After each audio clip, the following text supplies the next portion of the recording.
Hey Wendy, how's life? Great, thank you.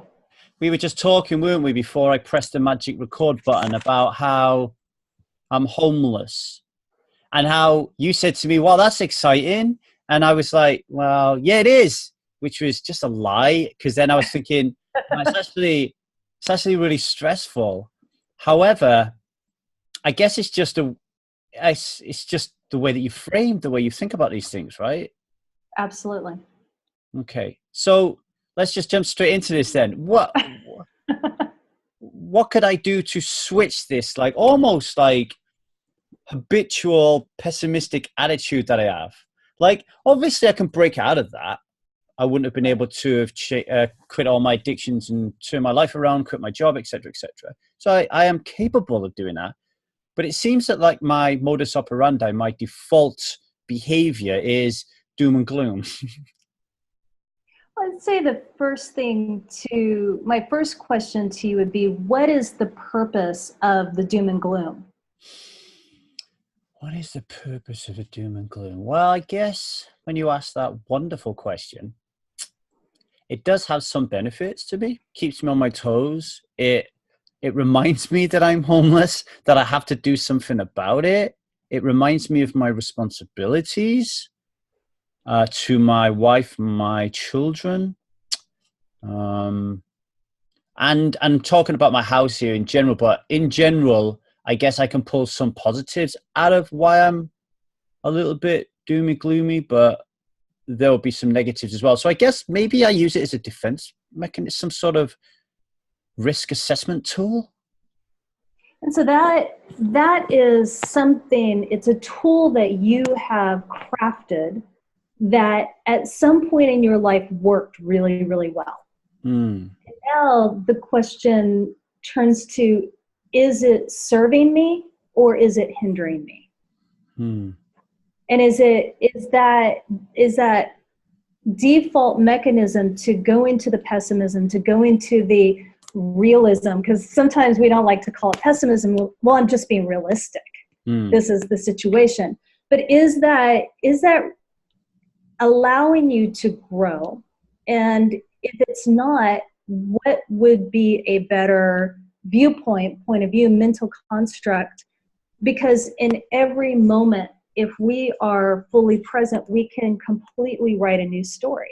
mm. We're open to the field of infinite possibilities. But if we are not, more often than not, we're pulling from the past and the meanings that we've given to those experiences in the past. We're projecting it into the future for what we don't want, or maybe we do want, and we're bypassing the present. And so we miss all of those possibilities that are available to us in each and every present moment, like right now.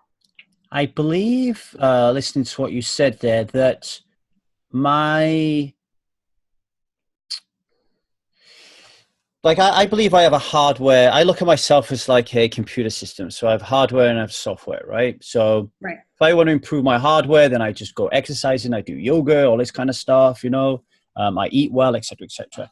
And then with my software, I think what's happened to me and happens to most people, this is just my thought process on it, is at some point in time, like you said, we start to form our values and our beliefs through values and beliefs that your parents cast upon you, i.e., the way that you're raised in your society, in your environment, etc., etc. And then through a process of elimination of, oh, that one works, so I'm going to keep using it. And I guess being young and being half Chinese, the only Chinese person where I lived, and being picked on for that and having to deal with being different, I think I created these moody, gloomy, pessimistic attitudes to life.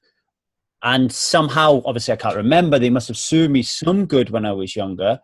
And yeah, and now I'm an adult and a sober adult, because before I got sober, I wouldn't philosophize about these things and have these conversations.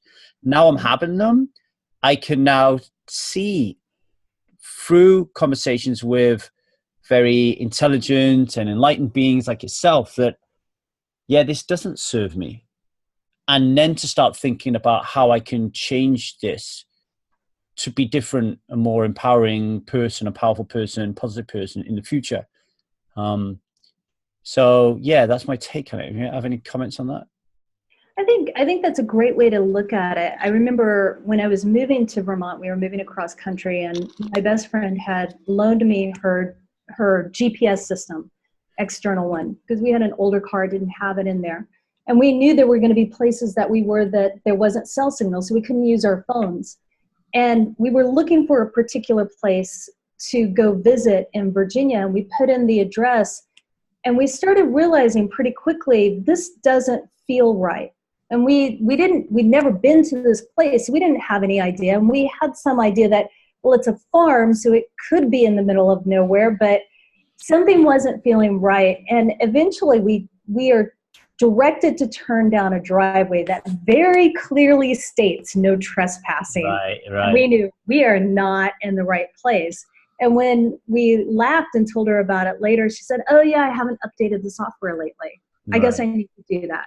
And when we are willing to listen to that intuition, I notice when I use my phone driving around in New York, because I don't have a clue how to get to anywhere, I always have on Waze, and it will oftentimes tell me, if you take this route, you can save 9 minutes, or you can save however much time. And it's constantly rerouting to say, what's going to get you there faster and more effectively?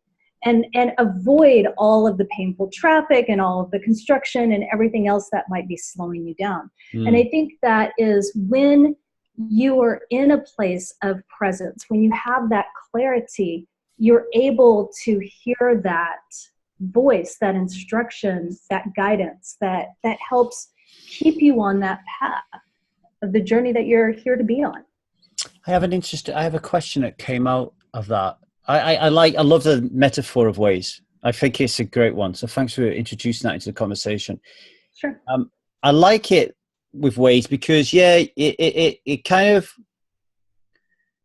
of takes the thinking out of it. So it kind of reduces your thinking time, which in this world of ours is quite helpful depending on what job you're in. And it also says, well, don't do this because this is going to be a problem, but do this and it will be more effective. Which is also a good thing if we think about that in life. But that got me thinking about all the benefits and positives and growth that comes out of suffering. Mm-hmm. What happens if we eliminate all that suffering? What happens to our growth? Oh, that's such a good question. And this is a deep question. My personal spiritual belief is that we are divine infinite beings. And we choose to come into this finite human form to experience the contrast. Because if you are divine and you're infinite, you don't have challenges. You don't know the suffering. You don't know that hardship and that pain. And as humans, we very much know it. And so it's a contrast for it. And when we are aware of that these are contrasts that probably, I'd say 90% of them are things that on a subconscious level we're choosing for that growth, that evolution of consciousness. When we start to see that, we say, oh, well, that's interesting. This is a fun thing that I'm playing with right now, and I don't particularly like it, and I'm wondering if there's some other way that I can get there. And so I don't think that we ever fully eliminate the contrast because there's so many layers that are built from the time that we're a child, like you were sharing your experience of being bullied and of being picked on.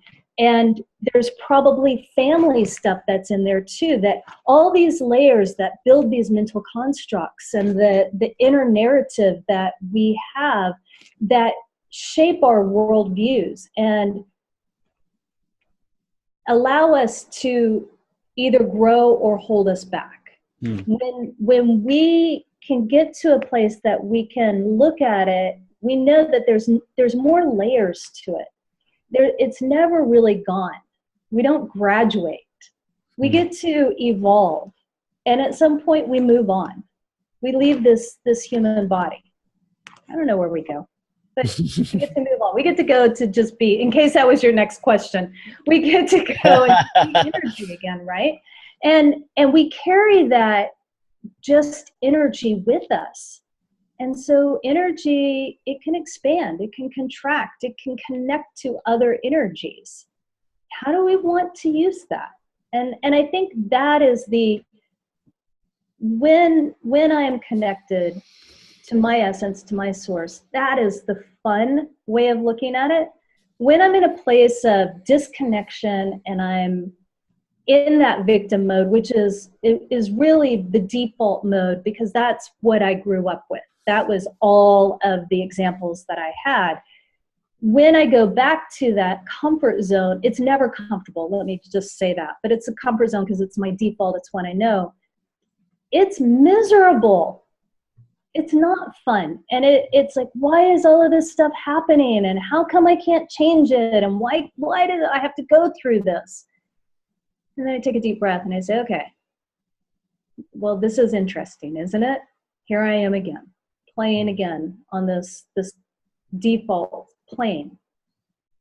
What can I do to shift this right now? And almost always it's a conscious choice to see things differently. Almost always.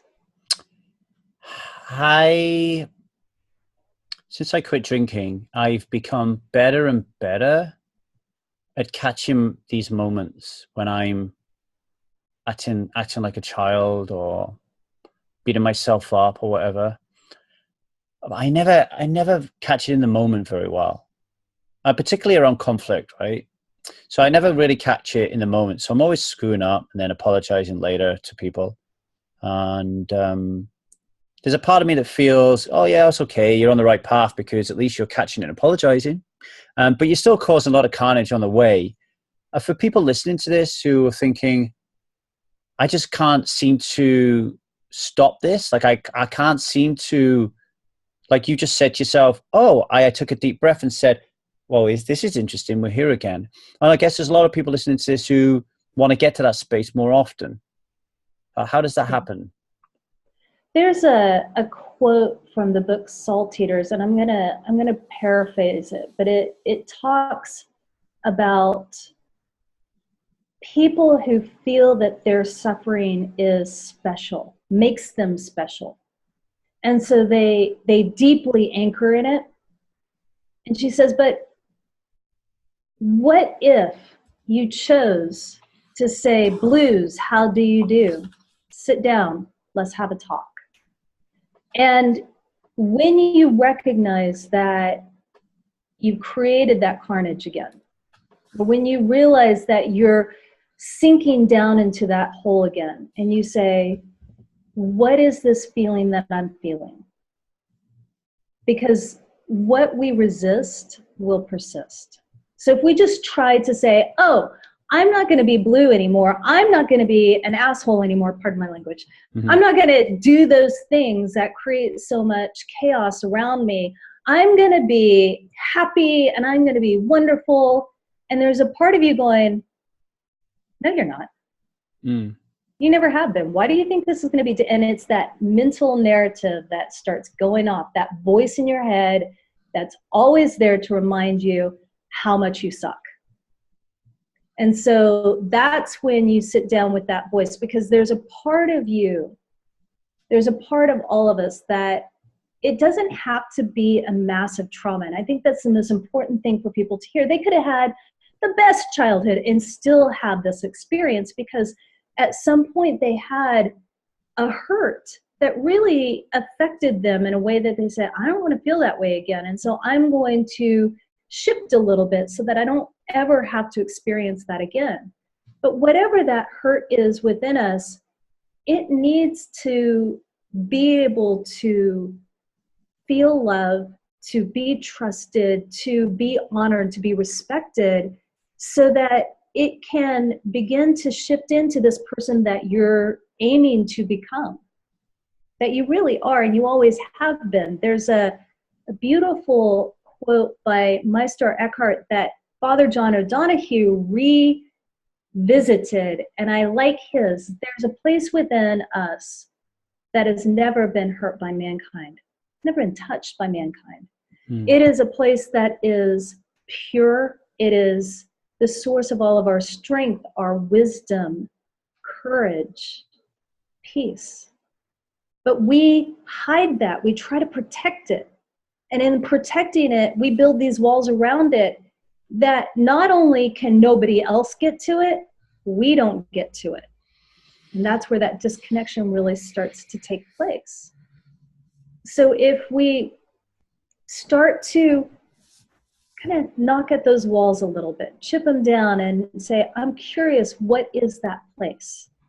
Sometimes if we've hidden from it or buried it deep enough, it takes a while to connect to it again. And so when people first start to do the meditation, or they start to do yoga, or they start to do whatever mindfulness practice, mind-body practice that they do, they say, I don't know if it's working. I don't feel anything. I don't hear anything. I'm just sitting there and it's me and my thoughts. Yeah, but you're making the commitment to sit there. And it's no different than if you're not a runner and you suddenly decide to run a half marathon. Well, you could probably, if you're in good enough shape, just go run it, but you're not going to be doing very well at it. If you are smart, you do a training program and you start with one run, and each of those runs build upon each one until one day you're crossing the finish line and you realize, hey, I don't have to train tomorrow. I just finished. And I want to train. I'm going to put my shoes back on and I'm going to go out for a run tomorrow because now I'm a runner. And I wasn't when I started. So it's a matter of showing up and making that commitment to be present with yourself. And I hope that you recognize what I'm not saying. I'm not saying to do the work, because it's not work. It's an investment. It's a commitment. It's interesting because I do say do the work quite a lot. And then people say, what does that look like? You know? And then I'll start going into my little ramble about what I believe it looks like, particularly when it comes to like people giving up alcohol, you know? There's a couple of things come up for me when you was talking then that I'd like to pursue a little deeper, if that's okay with you. Sure. One of them was, okay, so we have all these voices in our head, right? Yeah. First question, I'm going to ask you two questions. The first one is, do you identify with those voices, i.e., do you think those voices are you, like yourself? Or do you think those voices are not you because you didn't think them and they just come from some deep subconscious level within our biology or our consciousness that we don't understand, but it cannot be me because I didn't think that thing that's flying around my head? So that's the first question. And the second question is, how do you handle the voices? How do you choose which ones to listen to play out in your life? How do you prevent the negative ones from having a negative effect in your life and those around you? Two complicated questions, I guess, but a little bit, not as much as you would imagine. So can we use you as an example? Sure. All right. So what's something that is a common thing that you hear coming up in your head? I'm not good enough. Okay. In certain areas, in certain things. Give me one thing. This whole thing that I'm doing, the podcast, the website, the training course that I'm currently creating, and it's going to start on the 1st of October. It is not as good as what other people are doing because they've got thousands of people. I can't even give this freaking thing away, which means I am doing something wrong. I'm an imposter. I'm not educated. I'm not smart. I'm not intelligent. Those kind of things. Oh, how heavy does that feel? Oh, very heavy. Yeah. Okay. So if you don't mind closing your eyes, just take in a couple of deep breaths. And if you put your hand on your heart, just as a way to physically connect to that place within you.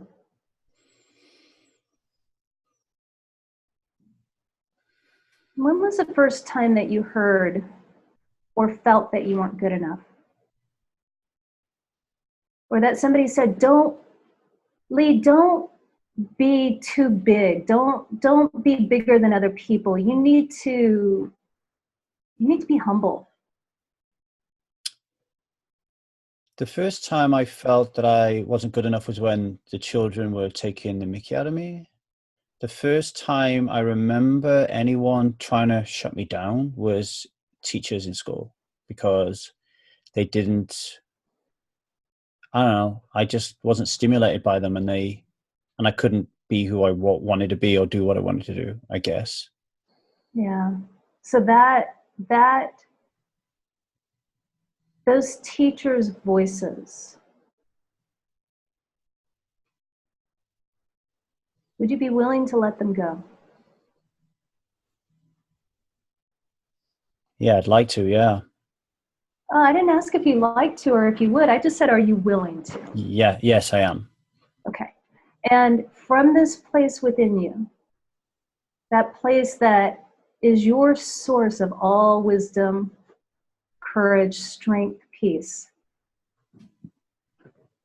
a simple ask of your guides, your angels, your archangels, whatever you want to call them, will you help me with this? I can't do it alone. And trust that they will.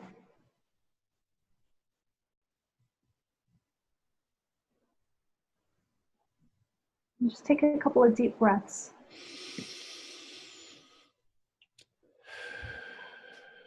Nice. You can open your eyes. How do you feel right now? Peaceful, more in control, sensible, nice, cozy. That is such a different feeling than what you had when you were talking about that voice. Yeah, thank you for that. So what I got out of that is, for me, is I'm a 100-mile-an-hour kind of guy, right? So this morning, my wife said to me, "What are your plans today?" I said, "I've got a podcast with Wendy, and I'm just going to be working." "What do you expect I'm going to be doing?" "I'm doing the same as I do every day. I'm just going to be working." And of course, she's asking me because she wants to know if I can help out with childmind at some point. And I'm just like, "No, that's a nuisance. I got to do my work. I got to do my work." And interestingly, when they weren't here in the week, and I woke up and there was no one here, I was so much more peaceful. And I don't think it's the presence that they're here or not. It's the way that I'm internalizing the influence that people have on me. I can do what I've just done, even though people are around me. I'm just, I'm not showing up. I haven't made the commitment. I didn't say doing the work there though. Right. And this is one of my current favorite quotes. Our results reflect our level of commitment. I like that. I think it's important to remember that analogy of the half marathon, right? You could run it and not have trained. And maybe if you are a natural runner, you'll do well. It's possible. It happens. I've seen it happen. But if you're not a natural runner, if this podcast isn't something that you've ever done before, and it's not coming to you naturally, you're having to kind of work your way through the lessons, and each time that you do it, you learn a little bit more, and you're studying, and you're following other people who are successful, and you're asking questions, and you're growing. It's just like that half marathon training, that each time you're getting a little faster and a little faster and a little faster. And I think on an intuitive level, what's coming up is that the desire to be accepted and appreciated and respected and admired for everything that you do and have done, particularly kicking alcohol, is outweighing the desire to just be in service. Not to say that you aren't, because I know, having followed you for a little while, we're in a class together, how passionate you are about helping others to not go through what you went through. But there is still that boy who wants to prove all of those teachers, who wants to prove those bullies that screw off, mate, I'm every bit as good as you. I want little Johnny to see how successful I am, that I am every bit as successful as John Lee Dumas, who's kind of that everybody recognizes in the podcast world as the dude, that I'm just as good as him, and I'm helping lots and lots and lots of people, and aren't I wonderful? And if you are willing to turn that inward and say, Lee, you are wonderful. You are wonderful. It's I interviewed Gary John Bishop a long while ago now. These interviews just come and go so quickly. They do. And I was talking to Gary, and we were doing something similar, and Gary just nailed it like you did. You know, he's like, oh my God, you're just screaming out to be accepted, and I don't know, like you want some kind of crown on your head for doing something positive, and you want to be noticed and stuff. And it did really speak to me. What you just said to me then really spoke to me as well. What are we talking about there? Are we talking about ego? Are we talking about my ego and my desire to want to be seen getting in the way of possibly doing better, being more committed and showing up more? Well, let's back up for one step. So let's say you are highly successful. And this goes to all the listeners. Whatever you're struggling with that you want to be more successful, let's say you are. What are you most afraid of?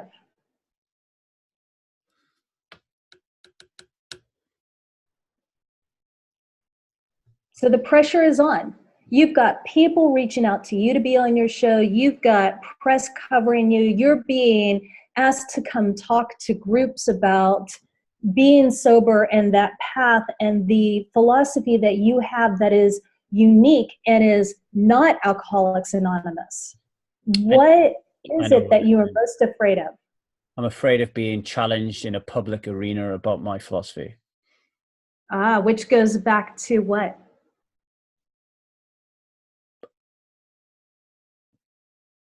Being told that I'm wrong as a child by those, or feeling that like what I'm doing and what I believe is not the right way that society wants me to think or believe.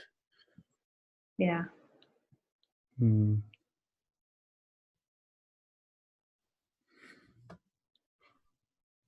Okay, so. And I think a lot of us are, we numb in so many different ways, right? It could be alcohol, it could be drugs, it could be food, it could be sex, it could be video games. The pain of separation from that place within us is so great that it's easier to not feel. And yet, that place within us, it never leaves. It has never left us, but has a much quieter voice than the voices up here. And so these voices really aren't telling you so much a different story than what's happening in your heart. What is really the difference is the mental constructs that have layered that the mind then pulls forward, because all of it is about allowing you to be you and be safe as you. And the mind knows, it mapped that time that you said, I don't want to feel this way again. And it will do the little whoop, whoop, danger, danger. You pull back. You're being too great right now. You're going to be challenged. You don't want to be challenged. Remember how that felt? Meanwhile, your soul is going, who cares if they challenge you? you have already done this. You're living proof that it works. And it may not work for 100% of the people, but if it works for the 10, and those 10 go on to make a huge difference, and they affect 10 more and 10 more and 10 more, does it matter if you have 1,000 or 10,000 or 100,000 downloads of every episode? Or does it matter that you and I today showed up on this call just to have a conversation, to geek out on the spirituality, to show up and be vulnerable enough to say, I'm not perfect. Oh my God, I'm not perfect. Wait a second. That means I'm human, which means I'm perfectly being the finite being that I came here to be, to have the experiences that prove the contrast to who I really am, so that I can get back to that place and be evolved consciousness. Ooh, that was deep. It was. Take a sip of water now. It's good though. Thank you. I mean, it won't surprise you to hear that you're not the first person who's told me that I'm a child. My wife tells me that every day. She says, that is your child speaking, Lee. And of course I defend myself and fight back. And then 50 minutes later, I'm an idiot, and I know that, and I regret it. But you know what though? I do want to say this. I think this is, I haven't gone through a lot of counseling, but I have gone through some at just the right time when I needed it. And the wisest counselor I've ever known shared with me, we tend to emotionally stick at that age when we first experience that trauma. And for me, that was 4 years old. Right. And so when I go into my default mode, I'm dealing with an inner 4-year-old. And you have kids, so you know what it's like to deal with a 4-year-old who's in meltdown mode. Yeah. Meanwhile, the 46-year-old is out here going, what is happening right now? And there's this, I can see it happening, and it's almost like, I don't even know how to stop it. So I've learned that when I am aware that it's happening, and when I do see it happening, I pause and I say, okay, what's really going on? What am I really upset about? Because we're never upset about what we think we're upset about. There's always something deeper, right? Yeah. And so what is that? And what can I do about that right now, rather than trying to fight about whatever the silliness is that we're fighting about? Yeah, I'm just making a note. And that's how healing begins, right? It goes back to every single time we make that commitment to return to a place of love and a place of light to ourselves. Okay, so keeping myself as an example, let's just summarize what we've just been talking about there then. So I think what's coming up for me is one of the first ports of calls are, if you're listening to this podcast, then there is something within you that is awoken, that has started to challenge this separation. Okay. Yes. Welcome to the party. Right. Woo! Because you wouldn't be here otherwise. So the conversation about how we even get here is, I don't know, it's pretty redundant here because you're already here, right? That's another thing for itself. But you're here. So if you could, like, when you find yourself getting a little bit,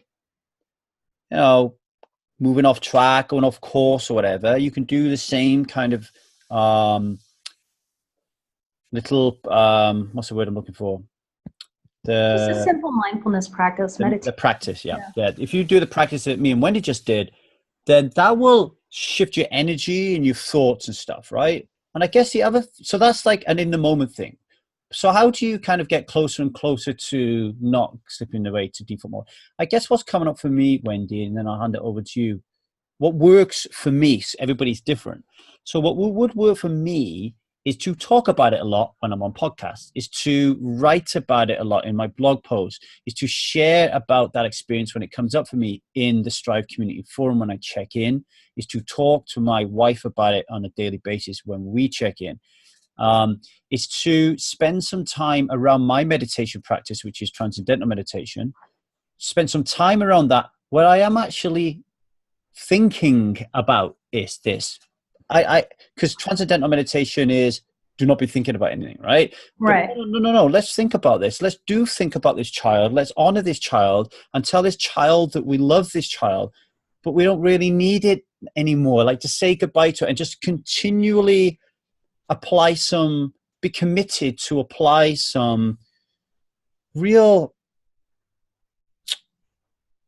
work. I'm going to use the word work because I can't think of another word. You might think of a better one, but is to don't just, well, I guess what I'm saying is don't just go on a podcast like this, listen to it like I do and go, yeah, that's my inner child. And then just kind of forget about it and then get on with life and the same car crashes keep happening all the time. We need to be doing something that kind of changes our neurological pathways about how we are relating to things. And that is just by really boring default practice, but try not to make it boring. What do you think? I do a daily practice, and I think that is really, really critical for me. And it goes back to that analogy of doing your training runs for the half marathon, right? I don't do transcendental meditation, but I do meditation. And I have taught guided meditation for so long that now I can guide myself through the meditation. That's just not a problem for me. But oftentimes what I will do is sit with that. So I start by taking myself into that place, that calm place, and opening up to be in communion with my guides and to say, okay, it's not that I don't need that inner child anymore. I need the inner child to know that she is loved and that she is safe and that I got her back. And together we're going to move forward whole. And it's not another resistance that's coming up because what you resist persists. And it's incorporating in that wholeness of who I am. And to honor that, yeah, there are pains and there are traumas and there are things in my past that I can never change. And they've given me this incredible, amazing woman that I am now, that I get to share my wisdom with other people. So maybe they can cut some of the time that it takes to heal, or maybe it's a little bit easier than having to stumble through it on your own, but we're all on a journey. And sometimes what we really just need is to know that there's somebody else there and that they love us, even if we're not acting lovable. I think as well, thanks for that, Wendy. I think as well, just the fact that me and you are having this conversation, we were both led to this point by shifts and changes in energy through different choices we made in our lives. So if I'm a drinker, I'm go back to my days drinking. Me and you don't even have this conversation, and because my path is completely different to your path in that respect. So what I'm getting at here is the importance of finding the right people. What did someone say to me the other day, which I thought was really interesting? We have children, and we say to our children, just be careful who you hang around with. We don't want you hanging around with Johnny because Johnny is trouble. And we don't want you being in trouble. So it goes all the way back to being a kid, giving the advice to our children about who you hang around with and who you spend time with, because you're more likely to become, you're the sum of the 5 people you spend the most time with. Yeah, right. Yeah. So I guess we can intuitively allow our guides to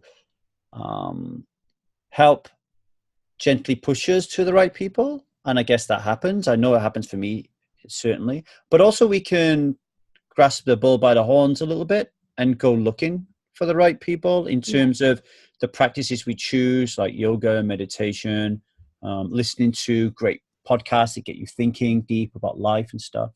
So yeah, that just come up for me. Yeah, there can be mentors that you never ever meet.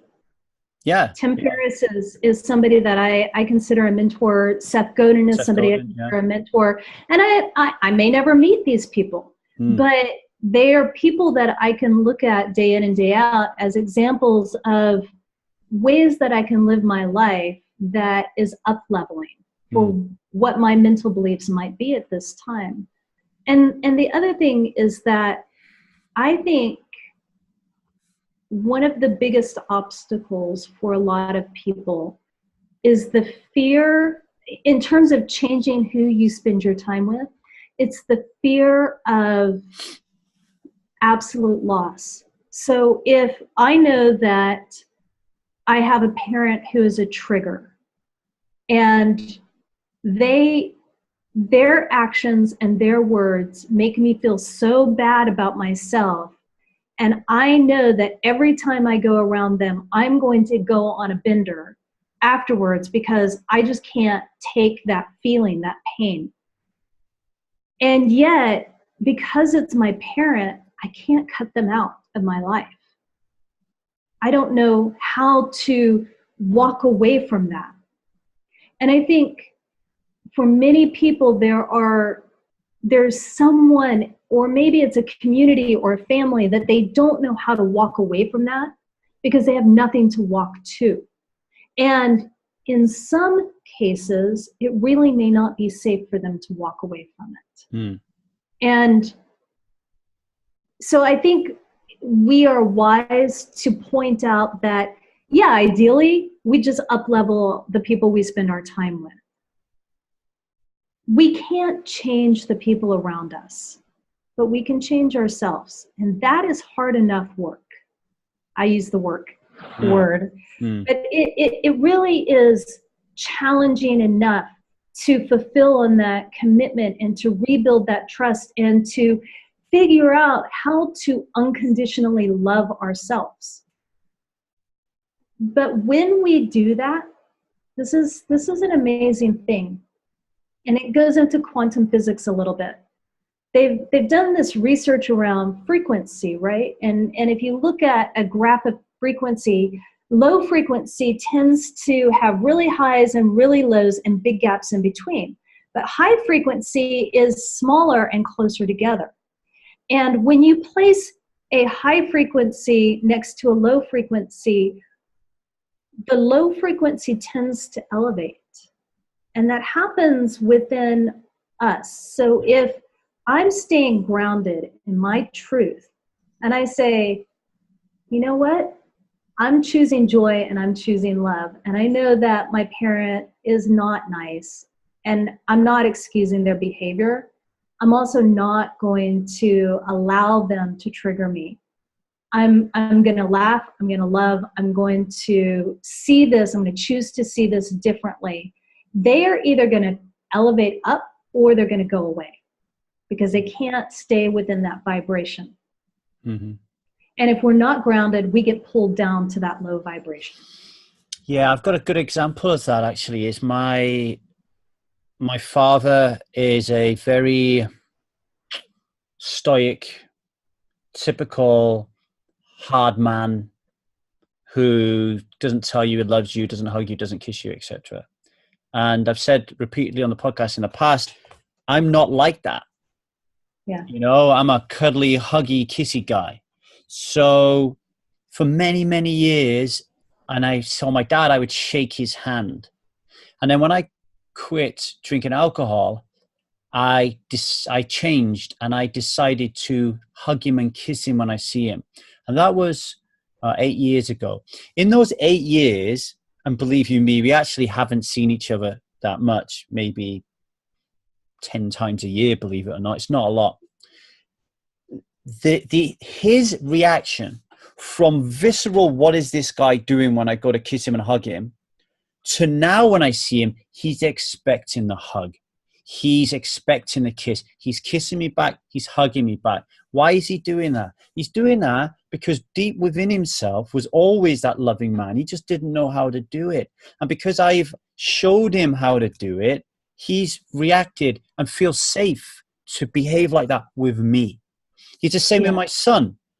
But if somebody else went to do that with him, he might be a little bit guarded again. I don't know. But I thought that was just a good example of how, rather than say to my dad, which I've done many times and it's never had any born any fruit of it. Why don't you change the way you are?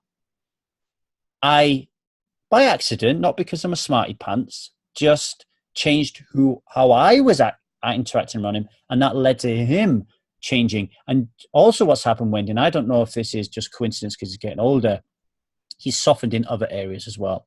He's opening himself up by the way he talks. He's just interacting with me more socially. It's just very, very different. Very, very nice to see he's done that, and makes me think, you know, how much more we could have got of our relationship if I would have done that earlier. I mean, it's in the past now. It doesn't matter. What matters now is moving forward. But I thought it was a good example to share anyway. Absolutely. Thank you. The other thing, you've touched on a really good point here, actually, because all week, or last week, and all over the weekend on the forum, a couple of things have come up that we touched upon. I'd like to probe a little bit deeper. One of them is forum member gives up drinking alcohol and their partner doesn't. And all of a sudden, there's this realization that this wasn't just alcohol. It wasn't just a hobby. It wasn't just something that I did. It was far more than that. I can't even talk to this person anymore. I think one of the people said on a forum this week, when there's a glass of wine in the hand, it's a trigger for an entirely different conversation and a way of being than there is if there's no wine in the hand. And now this person is finding a separation happening between her and a partner because of this trigger to a connection has disappeared. Now I'm thinking in my mind, okay,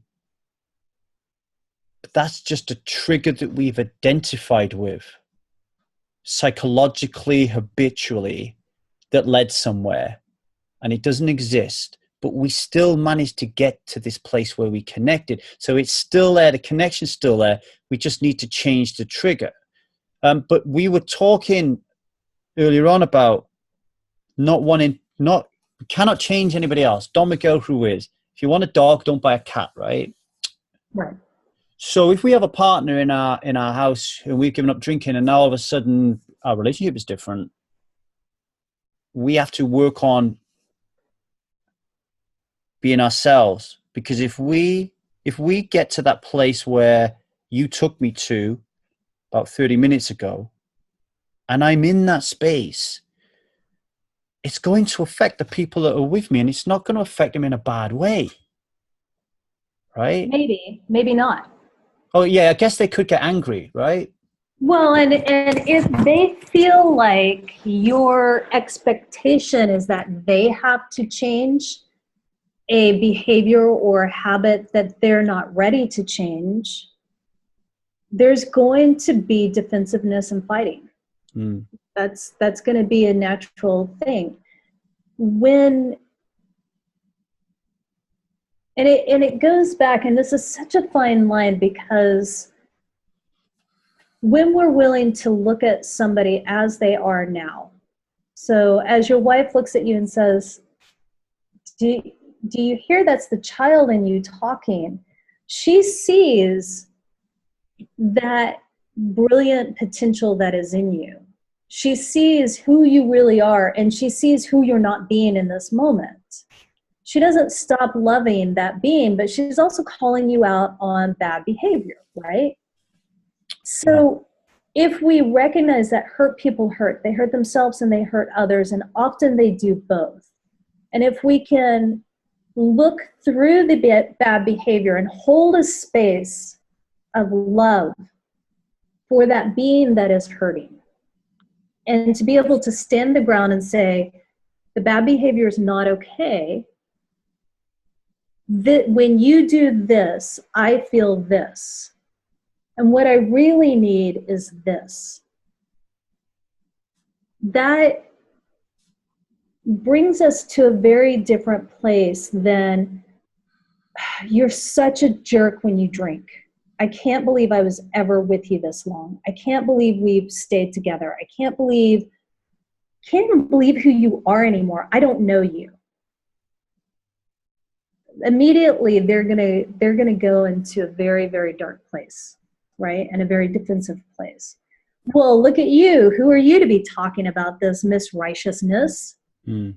And it's not going to get anywhere. But when we hold that place of love and say, listen, I choose love for me, and I choose to honor and respect and love this person in this relationship that I'm with, but I also know that I love myself enough not to continue to remain in an unhealthy situation.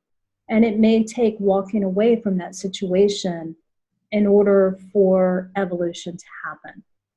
And that's scary, isn't it? Yeah, you covered the whole gamut there, I think, perfectly. I want to just focus on something you said, which is really important, I think. You said, Liza sees the brilliance within me. Otherwise, she wouldn't be around. Yeah. If this inner child, I mean, that to me, listen, folks, if you listen to this, that was like a really powerful thing for me. Is you do say to yourself sometimes, why is this person with me? Why is she with me? I don't make her happy. And in those moments, you may not be making her happy because of your behaviors, but not all the time. But I know in the case of my wife, she is with me because she believes there is something about me that she really loves and wants in her life. And she has faith and trust that I will deal with these things with her or on my own that she doesn't like and doesn't want in a relationship. She trusts me that I'm working on those and that I will work towards being who I am. And she's also accepting that some of those things will always remain, but the ones that are like deal breakers will eventually leave. So my wife, a deal breaker is I'm a shouter. So if I continue shouting and losing my temper when I've had a drink, that will lead to her eventually leaving me because she does. That is a boundary. That is I don't want this in my life. No matter how much I love someone, that shouting will erode that. And you can exchange that for somewhat physical violence. And you can exchange that for somebody who's drinking a lot of alcohol. So you can have someone in your life where you say to yourself, wow, let's try to remember the brilliance in this person. And right now they're drinking. And I used to drink not that long ago. So I remember what it was like to be trapped in that illusion that alcohol is normal, pleasurable, and wonderful and fantastic. And that person is in that spot now. So now we're talking about empathy. But but then you nailed it then again, is a conversation. Like you said, when you do this, I feel this. That is a skillful, communicative tool. So we need to learn how to communicate so we can then convey our thoughts and our feelings to this person so we can provide empathy, love, assistance, compassion, but also here are our boundaries. And this is what's going to happen when you step over my boundaries. And here are and what are the boundaries for our relationship? So I think you really touched upon a lot of really good stuff there. And none of it was like, right, this guy has to quit drinking or this guy has to do this. A lot of it was about taking a real look at ourselves and the way we are behaving and then we are acting, and then working on that and kind of like assessing the situation and see how things are progressing. Do you want to add anything to that? Sure. I think one of the biggest challenges that I think we all face is around unconditional love. And in Christianity, they have the two commandments that Jesus offers. The second one is love your neighbor as yourself. Well, that means you have to love yourself, right? Mm. And unconditionally loving yourself, that's an interesting one, isn't it? Yeah. And so as I look at the world around me, I can look at leaders in the United States right now that I very much disagree with. And find myself wanting to judge them and saying, okay, I don't have to like them. I do need to love them, because if I love myself and if I love them, we're able to be as one. And when we're able to be as one, we can mirror for each other those contrasts and challenges and constructs that need to shift. I remember back in 2006, I was going through a really tough time, and a relationship had just ended, and I remember thinking, why does this keep happening? I was in full victim mode, and I was walking from my bedroom to the living room, and I passed a mirror, and I heard this voice, enough that it made me turn, because I thought somebody was with me. And so it made me turn and face the mirror, and the voice said, because you don't love yourself, and until you do, you're going to keep repeating this lesson. And I went, whoa, I'm not okay with that. How do I start loving myself? Which is a very funny question as I look back at it. And the voice was very kind to say, look at the friends who love you even when you're not being lovable. And I immediately had 4 people who came to mind, and I thought, I have no idea why they love me. I am a real shit. Pardon my language. That's fine. It's fine. This is a language area. So what do they see about me that I can't see? And over the course of the next year of really trying to understand what it was that they saw in me that I couldn't, helped me to develop more compassionate, more empathy, and more love for myself. And as I did that, it shifted the entire world around me. Nobody else had to change. I had to change, because I was teaching people how to treat me based on how I was treating myself. Yeah, I like that. And I guess when you do that and you start to change yourself, those people within your sphere of influence, your inner circle, because it doesn't really matter about the acquaintances and stuff, but the inner circle you touched upon earlier on, it can't just get rid of a parent or a sister or a brother. So the inner circle people, when we change, that's going to change the dynamics and the relationships that we have with those people. And we have to be okay with that. And there's going to be some sacrifices. We might lose some relationships with partners and stuff. We might choose to reduce the time we spend with family members. Or, like I once did, is just sit down with my mom and say, Mom, I really want to come and see you more. But the reason I don't is because when I do, you really bring me down because you're just nagging and moaning and groaning all the time. And if you wasn't nagging, moaning and groaning, I think I'd want to come and see you more. And I just wanted to pass on that information to you. So feedback is really important as well, I guess, and being willing to accept it back, because I guess we're talking about opening a dialogue. Yeah. This is how I feel about our relationship. How do you feel about our relationship? And how I know when I grew up, nobody wants to have those conversations. No. My dad would reply and say, "Are you on drugs? What's happened? Is this because you got divorced? Why are you thinking all freaky?" And it's like, yeah, it's opening up those dialogues. Okay. So another thing that came up this week on the forum was sex. Having sex. That's a fun topic. I know. Having sex sober. And how very few people don't have sober sex. So all the things we were just talking about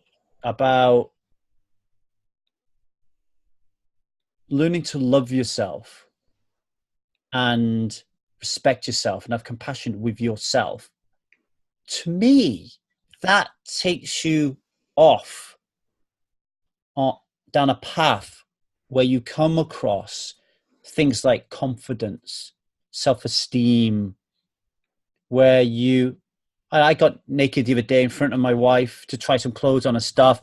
And I just eaten. So when I eat, I'm only small, but when I eat, I bloat. Yeah.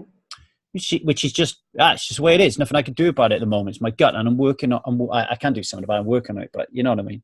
So I turn around and say to my wife, who's not long ago had a baby, and I say, pardon the guts, because it's I've just eaten something, and she said to me, "Why do you always make reference to your gut? I couldn't care less about your gut." And my wife is super duper super loving about her body. She loves her body, and she loves the way how it changes. When she has a baby, she puts some weight on. She doesn't look in the mirror and think she's fat. She loves the changes that she's brought on upon herself. And I never hear her ever, ever, ever talking negatively about her body.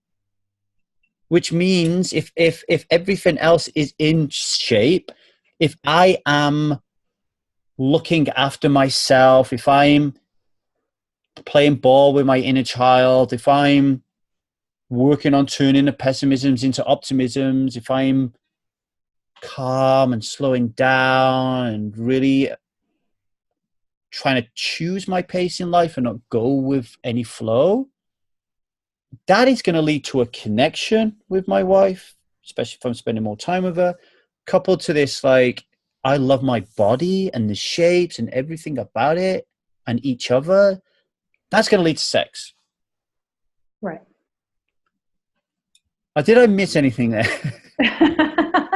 What else do you find in your work that turns people off? And how can they turn it back on? That turns people off.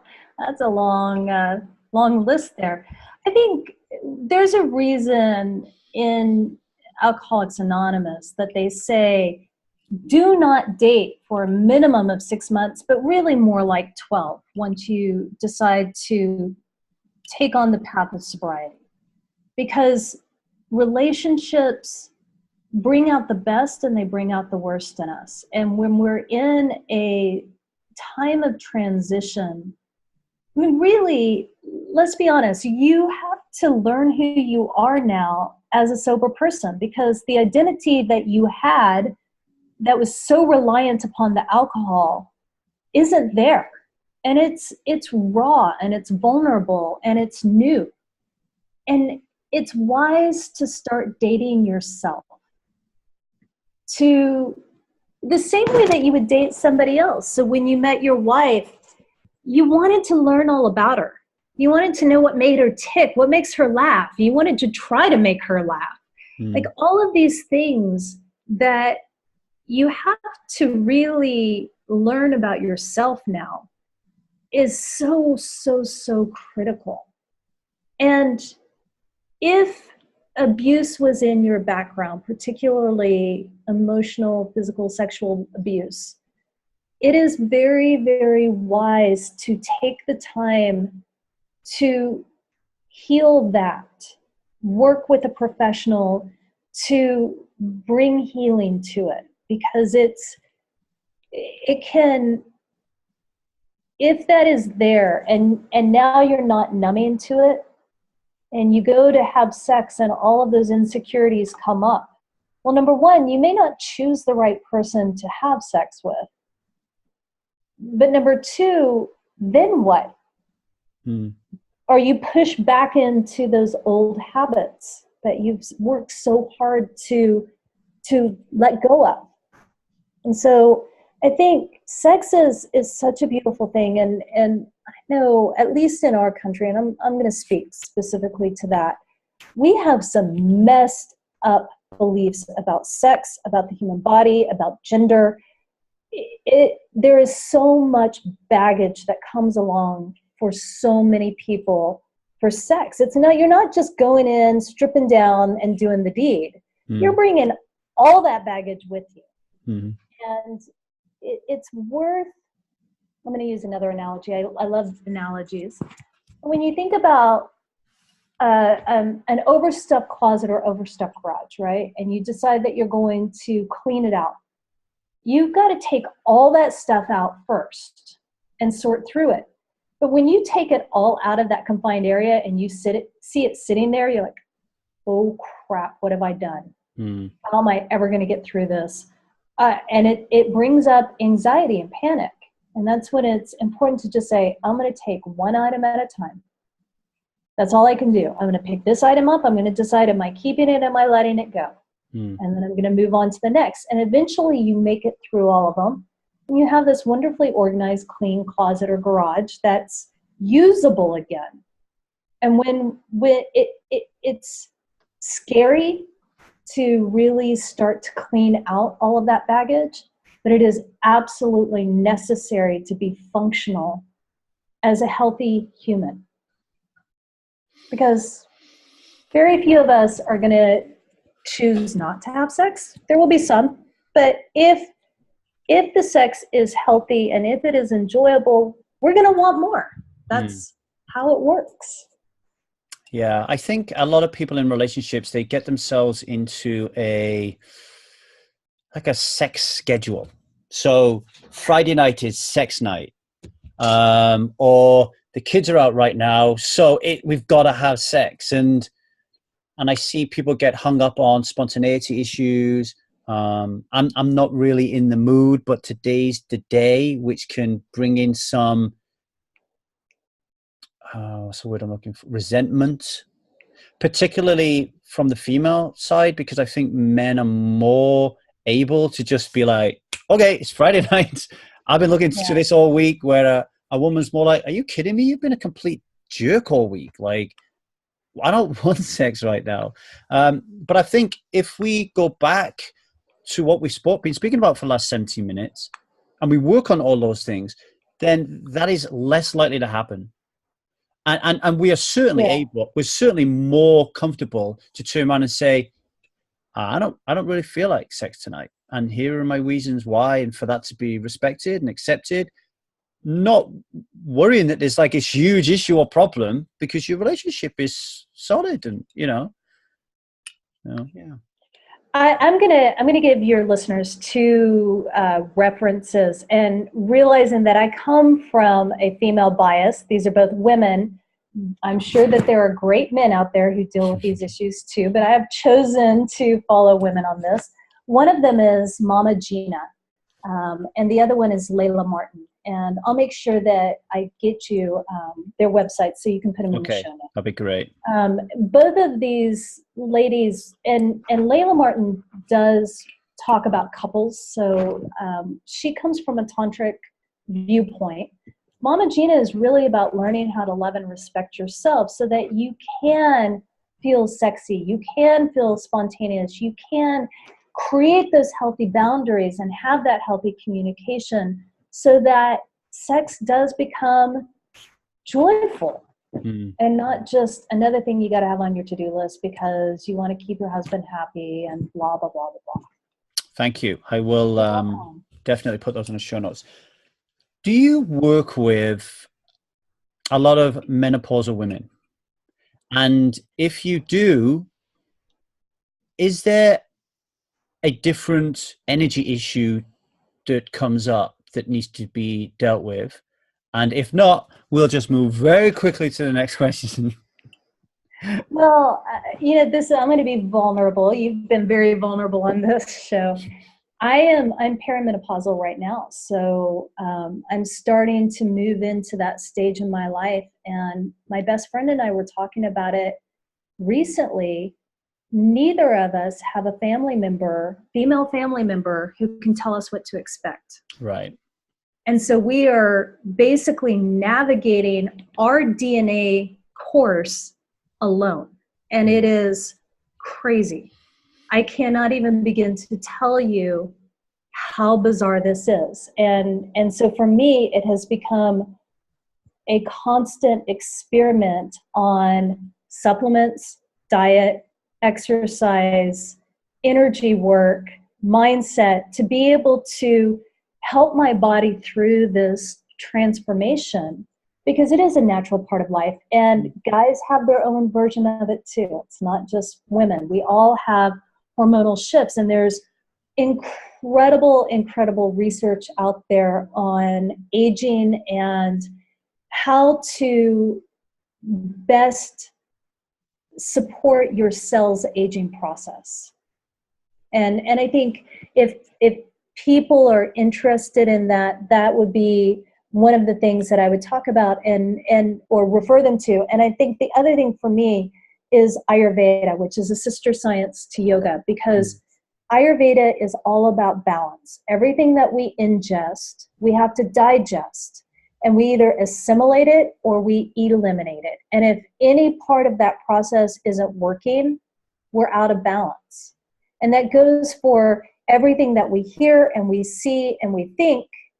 It also goes for everything that we put into our bodies physically. And we know that alcohol does change metabolism. So it can definitely affect the human body in more ways than just getting buzzed or just, you know, the long-term consequences of it can have a profound effect on hormones as well. So it's important to find somebody holistic that you can work with to help you with this. And I'm thinking you're asking this somewhat related to the sex question. I'm not sure. But yeah, it is. Yeah. And there are amazing resources out there, and I'm starting to hear more and more of them. As the baby boomers have had to go through this already, we've got a lot of examples of how to do it right and how not to do it. And so we just have to be willing to make that commitment to doing things differently than what we're used to doing. I can't just eat ice cream and pizza and expect things to be happy-go-lucky in my body anymore, because they're not gonna. Yeah, no, thank you for that. I really appreciate you sharing that. Why is yoga so important to you? I look at your website, see you in all different yoga poses, and I know that it's integral in kind of your work. Why is that? I didn't choose yoga. Yoga chose me. And I say that because my degree is in exercise science. My bachelor's is in exercise science. And I was working as a program director for the YMCA in Dallas. And we had a yoga teacher that was flaky.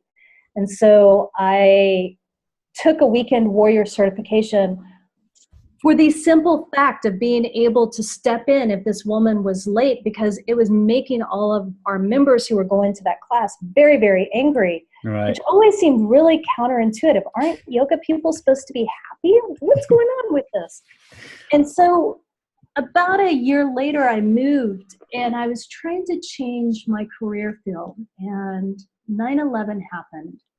And I couldn't get a job in the new field that I wanted to work in. So I went into the YMCA, the local YMCA, and I said, hey, I want to be a personal trainer. Can you hire me? I've got years of YMCA experience and certifications. And they looked at my resume and they said, no, but we do need a yoga teacher. And I said, but I don't actually teach yoga. And they go, well, that's all we have. And I said, I'll take it. And I walked into that class, and there were 32 people. And I walked in with notes because I'd never actually taught a class at that point. And it was by the grace of the divine, only because I had been teaching group exercise for so long and had so much knowledge about the human body and exercise, that I was able to teach a class that didn't hurt anybody. And there are people who were in that class that still come take classes from me when I go back to Phoenix. Wow. And that was 16 years ago. I stuck with it, partially because I needed a job. But as I stuck with it, I started noticing that my life was changing.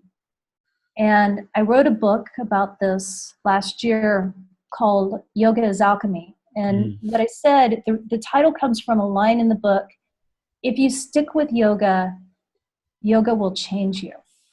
And it happens because, and I think any kind of physical activity, if you make the commitment and if you stick with it, it will change you.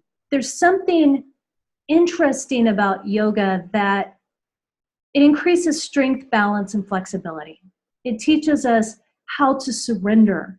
It teaches us how to accept ourselves as we are. And it gives us a safe place to feel again.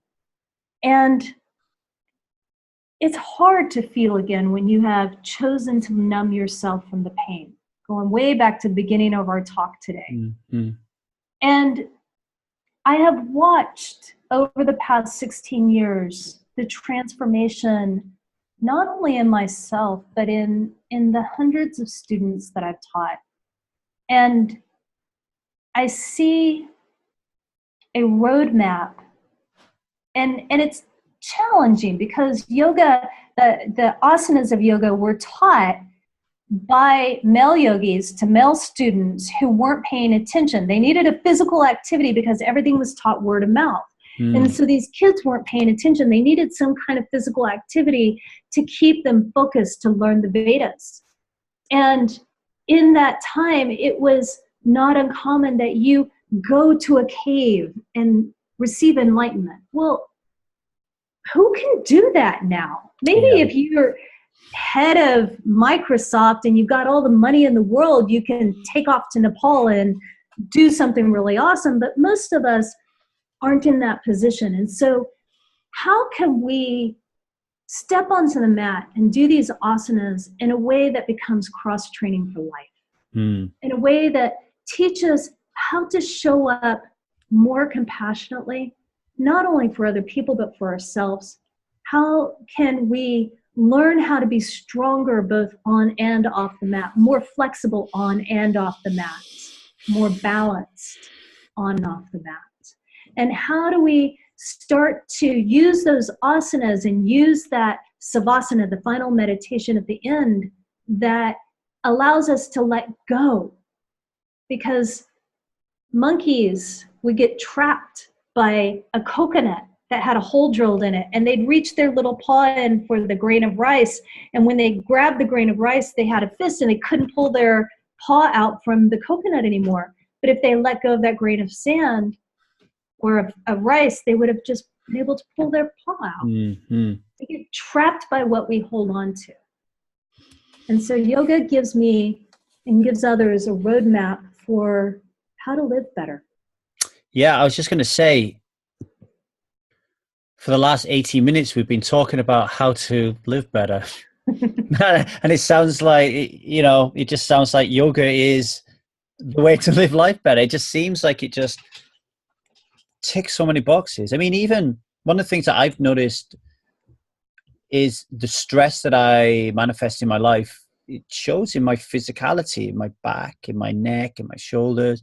And if I could get on the mat. And you don't even see what that stress is doing to your internal organs. No, good point. To your brain, to your heart, to your liver, to your kidneys, to your adrenal glands. It's horrible. Absolutely horrible. And because we can't see it, we don't think it's happening. That's true. And for a lot of people, even if they could see it, they just, I don't know, there's something, it's like the old cigarette packets in the UK with all the blackened lungs and stuff, and people still smoke. It's, everybody needs something different to kind of get them going. But yeah, I really like that. I always love yoga, but the commitment is not there for me. Today's been a really important moment for me. So I need to reevaluate what is important and start showing up in certain areas. And a daily yoga practice would be particularly useful for me. I know that for sure.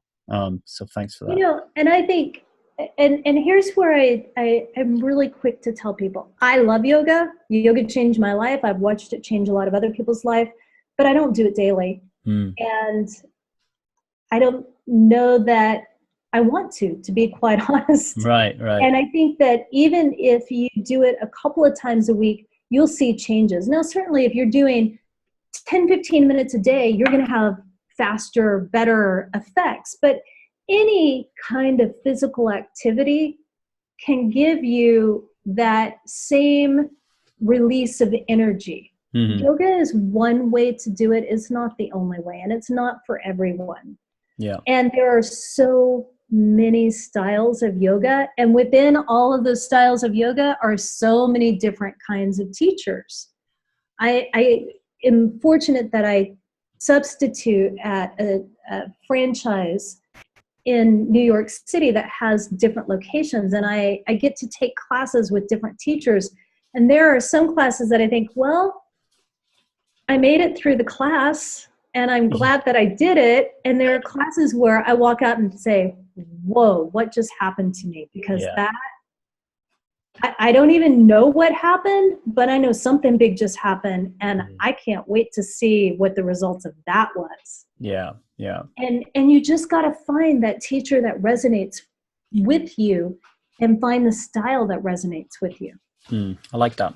Yeah. And I guess if people are trying to incorporate it daily, it can become this beast that scares them away and then they never return to it. So bear that in mind, folks. That particularly happens to me, by the way. I'm very, right, let's get this down every day. And then if I don't do it, but if I said to myself I was going to do it 15 minutes a week to start off with, then I'm much more likely to create a practice.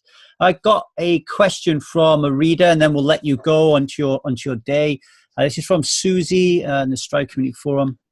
Susie says, I believe that Wendy works with leaders in industry. These leaders must have to make decisions which sometimes negatively impact their underlings, i.e.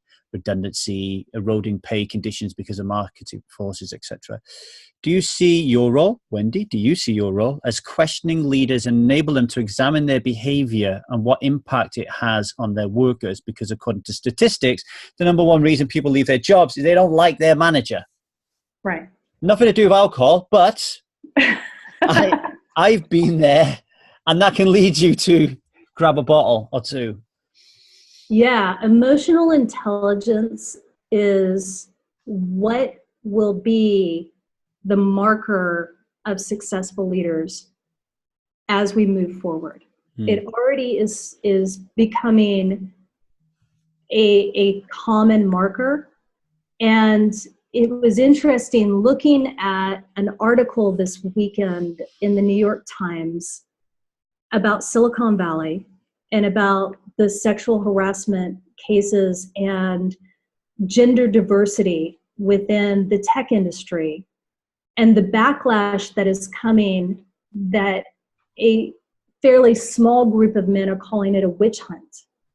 And Reid Hoffman of LinkedIn responded with a call that bad behavior is not acceptable ever, and that we need to be the leaders that step up, and we need to be the leaders who do the right thing even when it's not easy.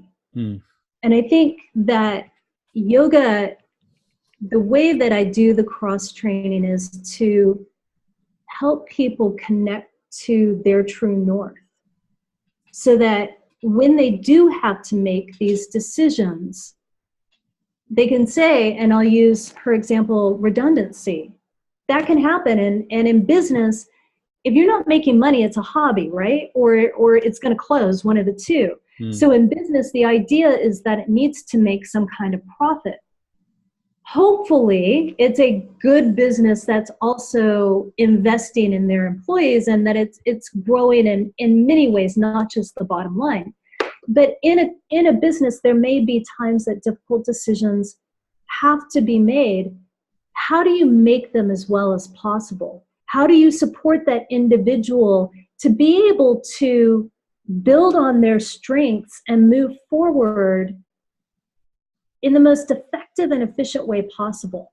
And not just come in and say, you don't have a job, sorry. We'll give you a severance package and good luck. And that's not, there's no compassion to that.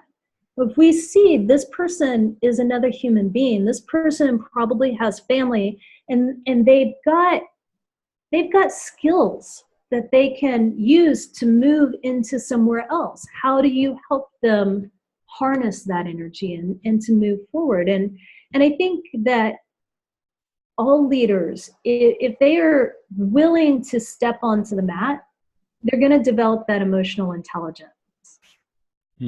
Yeah, no, I second that. I worked in the rail industry for 20 years, and for whatever I was lacking intelligently in IQ, I always try to make it up in EI. Yeah. And I left the industry for two reasons. One, because I stopped drinking alcohol, and with that came the power that I could make big changes, and a realization through philosophy that I was in a job that I didn't like. It ticked all the boxes in terms of pension, stature, money, responsibility, but I didn't like it. So I quit. But the other reason I quit was I was very aware of how I wanted to run a business, and I wanted it to be from the people first. Yes, I wanted it to make money, but I knew in my heart that if I put the people first, it would make money. I knew it. If I put the people first and take care of my customer, I will make money. I knew it. But my directors were all about, it's just the money. Cut costs, cut costs, cut costs, cut costs. And then the customer will be happy. And and it was not the way of doing things. I had to leave because it was making my life very untenable, very, very stressful. Like we said earlier on about the internal organs, et cetera, et cetera. Very, very difficult. So I left. So I agree with you. Everything we've talked about leading up to this moment actually is, if you're listening to this and you're a leader of a business, if you incorporate this into your life, you're gonna be really empathic, and you're gonna really understand that connection and community and working together towards some shared goals is always going to get you there a lot quicker than trying to be some Adolf Hitler chucking the rules around with a top-down hierarchy, just saying things like safety comes first when you know very well that it's just profit, and it's a lot of bullshit because you're going to lose trust with your employees. Wendy, I loved our chat today. Absolutely adored it. I'm going to put all your links to you so people can work with you, read your book, check out your website, and learn a great deal from you, because I think you could offer a great deal to the Strive community members. Really do. I've really loved it. And I thank you for joining me today. Pardon, I got a tickle on my throat. It's been an honor to talk to you. Thank you for that opportunity. No worries.